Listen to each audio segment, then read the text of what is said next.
You're just too traditional.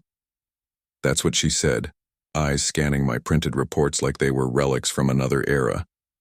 Veronica had no idea that in firing me, she wasn't just letting go of a sales director, she was severing the one, Lifeline still bringing in 60% of the company's revenue.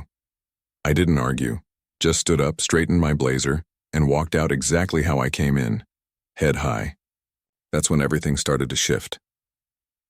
My name is Garrett. I'm 53 years old, and until that Monday morning, I was the Midwest sales director at Oaklight Publishing. I spent 15 years building something from nothing. Territories no one wanted, clients no one could keep, deals no one thought possible. I wasn't flashy, no big presentations, no buzzwords, just handshakes, red-eye flights, and trust earned over time. I wasn't always in publishing. I started out selling copiers door to door in small towns where people still wrote checks. That grind taught me something the new leadership never understood. People don't buy from companies, they buy from people. That's why I remembered birthdays, sent handwritten thank yous, and showed up when their systems failed even on Sundays. But inside the company, I always felt like the old map in the corner of a digital war room. Everyone respected it, until they didn't. I was the last one using a physical calendar, the last one who preferred face-to-face over Slack. Veronica, the new CEO, saw that as outdated. I saw it as the reason Franklin Press renewed a $12 million contract 3 times without blinking. When I joined Oaklight, we were still called Midwestern Literary Partners. Just 20 employees and a second-hand office full of hope. I remember the founder saying, "If you win the client's trust, you win everything." I took that to heart. 15 years later, I was leading the team that generated 60% of company-wide revenue, but none of that mattered when she walked in. She never asked how we did it, never asked about the clients, never once sat in on a sales call. She had her vision, her consultants, her algorithms. But I had something else, something she couldn't quantify in a spreadsheet, and maybe that's why I wasn't angry when she let me go. I was just ready. I still remember my first day. The office had mismatched chairs, humming fluorescent lights, and a fax machine that jammed more than it worked. Back then, Oaklight was just a rebrand away from bankruptcy. They brought me in with one goal: save the Midwest division or shut it down. No pressure, right? I didn't inherit a team, I built one. Hired Janice from customer support because she could calm angry clients with one sentence. Picked up Keith, fresh out of design school, because he saw layout issues before anyone else. Noticed them. Every hire, every decision was a brick in the foundation of something real. In the beginning, I drove a beat-up Ford across 5 states, knocking on doors with nothing but sample catalogs and blind optimism. Sometimes I'd sleep in motels that smelled like mildew and regret. But it worked. I listened. I fixed what others ignored, and clients started calling us instead of the competition. We grew fast, but I never stopped doing the little things. Checking. In after hours, hand-delivering revised proposals, showing up when storms delayed shipments. That wasn't part of any job description. That was just who we were. Eventually, our numbers outpaced the other divisions. We weren't the biggest, but we were consistent, loyal, profitable. The kind of unit you could bet the whole company on, and for a long time, they did, until new leadership arrived, and suddenly, everything that built us didn't matter anymore. It didn't happen all at once. That's the thing, they never just say you're no longer needed. They chip away at you. Slowly. Quietly. First, they moved my desk. Just temporary while we redo the main floor, they said. But it was permanent. A corner spot by the printer where no real conversations happened, except the ones no one wanted you to hear. Then came the meetings I wasn't invited to. Projects I used to lead handed off to bright-eyed digital strategists who spoke in hashtags and synergy but couldn't name a single client. My weekly one-on-ones with the VP, replaced by Slack messages, cold, distant, emoji-filled messages. I started noticing new names on email threads. People I'd never met were suddenly collaborating on my accounts. Clients I'd built relationships with for over a decade were being passed to junior reps who didn't know their business, their pain points, or their expectations. One of them accidentally called Franklin Press Franklin Publishing during a client call. That alone would have cost us a deal if I hadn't been CC'd last minute and jumped in. The final hint came when I caught Veronica glancing at me during a leadership meeting. Not with curiosity, but calculation. The kind of look you give a piece of furniture you're thinking of replacing. That was the moment I knew. Still, I said nothing. While they looked forward, I looked deeper. I started backing up client records, revisiting old contracts, and rereading non-compete clauses, not out of fear, out of instinct. They thought I was fading out quietly. I was documenting the storm they didn't know was coming. The first call came 2 weeks after I left. Thomas Franklin, CEO of Franklin Press, the client, who signed the biggest contract in company history, left a voicemail. "Hey Garrett, just heard the news. Not sure what's going on over there, but let's talk." His voice didn't carry concern. It carried confusion, the kind that precedes panic. I didn't answer. The next day, it was Catherine from Lockridge, Media, then Jansen over at Heritage Books. One by one they reached out, some out of loyalty, some out of necessity. Not one of them had received a proper handoff. No new point of contact, no explanation, just radio silence from Oaklight's new regime. But I didn't call them back. See, I wasn't interested in a dramatic return, no gotcha moment. I was watching, measuring, because I knew this wasn't about emotion anymore. It was about leverage. Behind the scenes, things were already unraveling. Deals stalled, emails bounced, junior reps with zero context fumbled critical conversations. And the board? Oh, they were starting to ask questions. Questions Veronica wasn't ready to answer. I got a text from Janice, still working inside the EU company. "They're scrambling. Veronica's blaming the CRM migration, but everyone knows it's not that." I told her, "Let them sweat." By the time week 3 rolled around, they offered me a consulting role, just a few hours a week to help transition client relationships. Nice try. I declined, politely, silently, because every move they made now only proved how deep the hole really was. It was Travis from Monarch Publishing who made the first real move. We'd worked together on a national rollout 5 years earlier.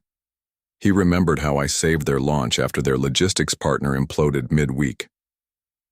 "Heard Oaklight let you go," he said, almost in disbelief. "You interested in building something better?" At first I brushed it off, but then came the second call, and the third. Turns out word gets around fast when the guy holding 60% of the revenue disappears overnight. What sealed it wasn't the money. It was the way they asked, no ego, no fluff, just respect. They wanted me not just for sales, but to build culture, structure, legacy, the stuff Veronica never understood. We met in a downtown Chicago loft. No suits, no scripts, just vision. They showed me a map of expansion plans, gaps in their client base, regions they couldn't crack. I smiled as I saw the same cities I used to dominate in red. "I can fix this," I said, "but we do it my way." They agreed before I even finished the sentence. While Oaklight was still ghosting clients and watching projections nosedive, I started making quiet calls. Not to steal, to invite. I didn't need to pitch myself. I just said, "Hey, I'm building something new. You'll be treated like people again." Every single one said yes. By the end of the quarter, we'd signed over $8 million in contracts, 5 of them directly from my old portfolio. Oaklight's board was in meltdown mode. Veronica tried calling, left a voicemail. "Garrett, we might have acted too quickly. The board is asking if you'd consider returning in a strategic advisory capacity." I didn't reply. Instead, I texted Janice. They called. Her answer? "Good. Let them beg." By the start of Q2, the cracks weren't just showing. They were swallowing the whole floor. Oaklight missed its targets by a wide margin. Franklin Press pulled out of their renewal deal last minute. Catherine from Lockridge sent a scathing email to the board outlining how Oaklight's lack of continuity has become a liability. And the best part? None of this came from me. I didn't have to lift a finger. Their own incompetence was louder than any revenge could ever be. Internal chaos leaked. Janice kept me posted in whispers. Meetings turned into blame games. Junior reps were quitting. 2 of the 3 new VPs brought in during the restructure? Gone. HR was overwhelmed. Morale had cratered. And the board? Furious. That's when Veronica made her second attempt. This time not a voicemail, a certified letter. Polite legalese. But between the lines it said, "You're a threat now." They claimed I'd violated confidentiality, that my relationships were built under company resources and therefore belonged to them. Cute, I forwarded the letter to Travis's legal team. They laughed. Want to sue a guy for remembering names and keeping promises? Good luck. Still, it stung. Not because of fear, because of the insult. After everything I'd built, they were trying to reduce me to a liability, like I was the villain in their unraveling fairy tale. The next week, their biggest printing partner cut ties. A client I hadn't spoken to in months forwarded me Oaklight's desperate follow-up email. Is Garrett available to speak with your team about how we can reestablish trust? I didn't answer, because some bridges aren't worth rebuilding, some ruins are better left untouched. And Oaklight, it was already ash.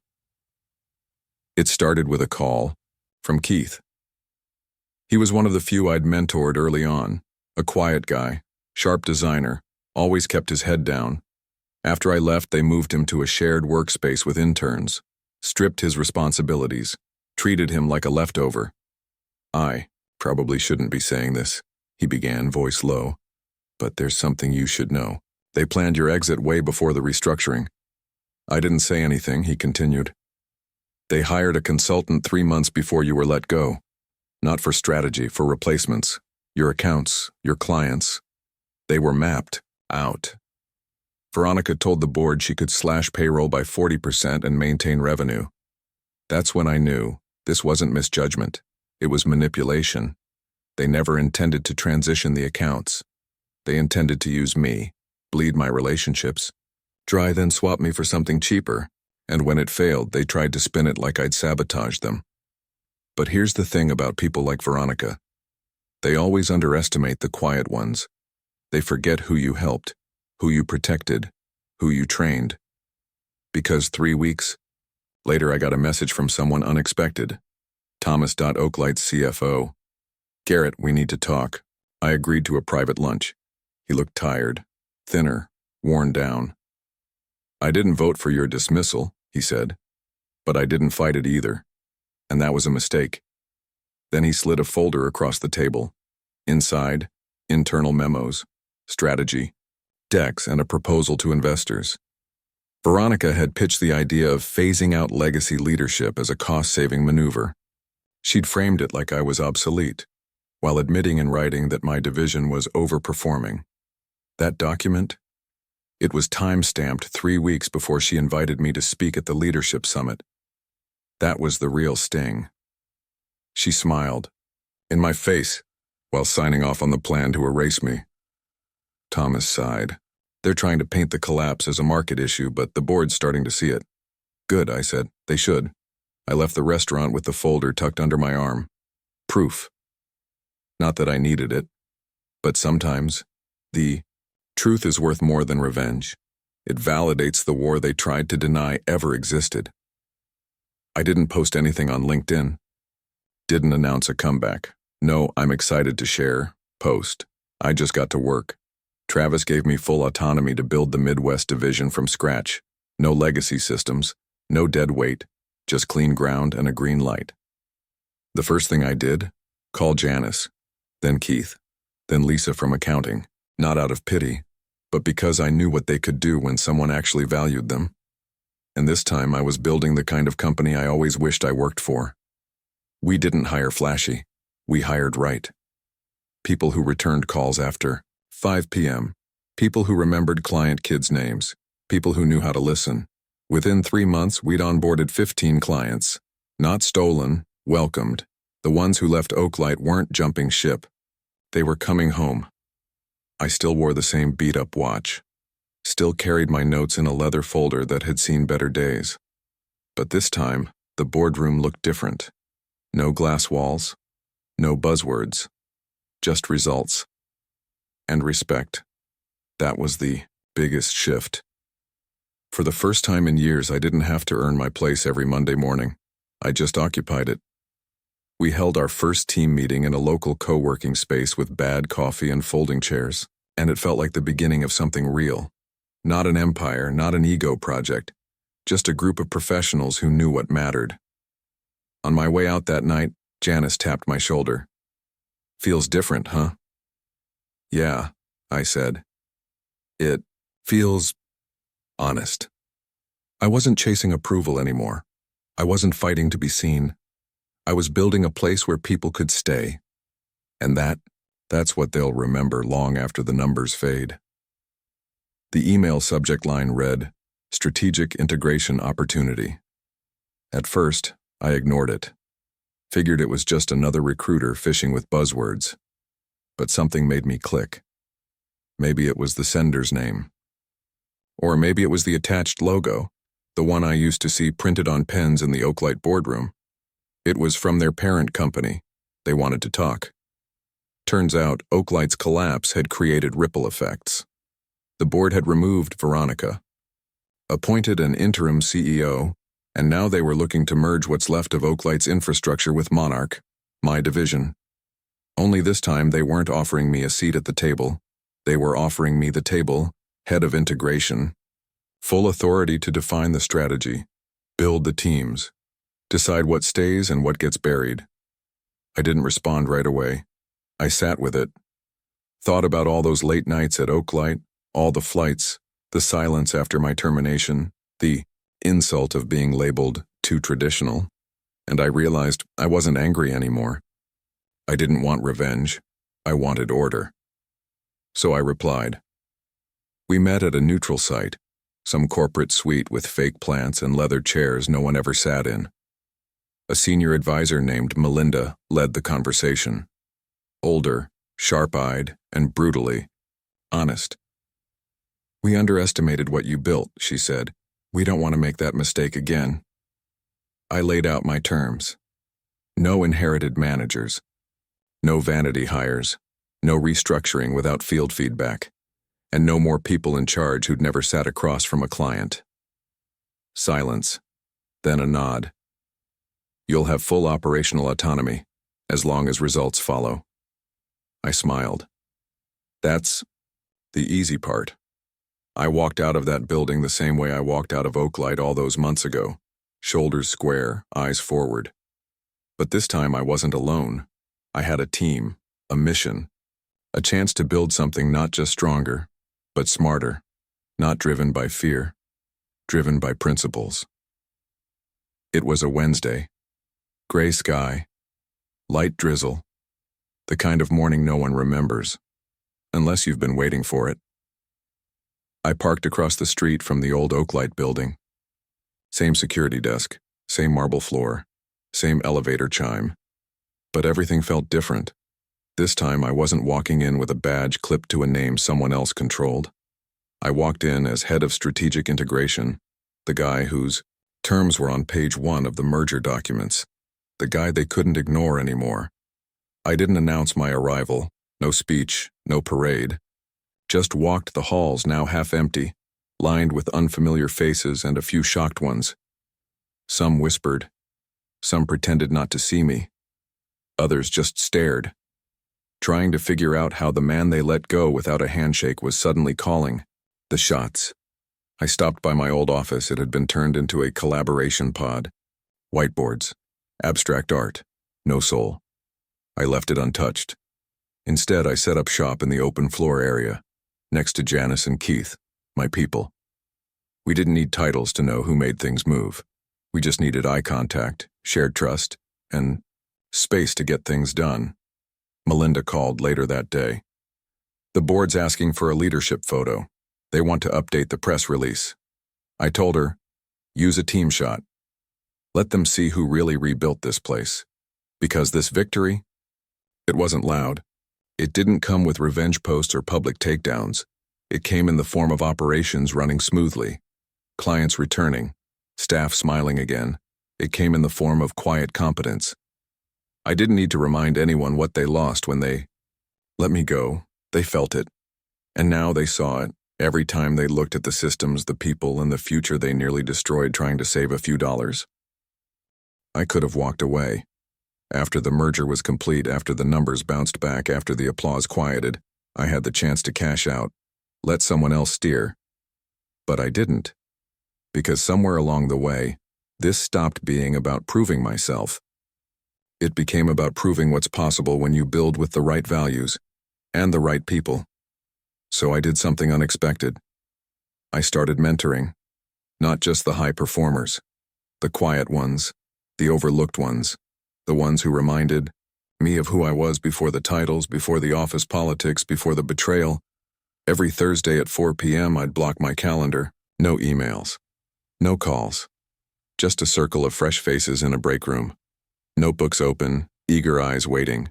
We didn't talk about sales funnels or growth hacks. We talked about how to treat people, how to listen, how to lead without shouting. And when someone asked me why I was doing it, I said, because someday one of you will be in this chair, and I want you to know how not to forget where you came from. Legacy isn't a statue or a speech. It's people doing the right thing when no one's watching, because someone once did it for them. I never needed a spotlight, just a place to stand where the ground didn't shift under lies, egos, or cheap promises. In the end, the numbers faded. The titles disappeared. The building got remodeled. But the truth? It stayed. And truth doesn't need to shout. It just waits and reveals itself with time.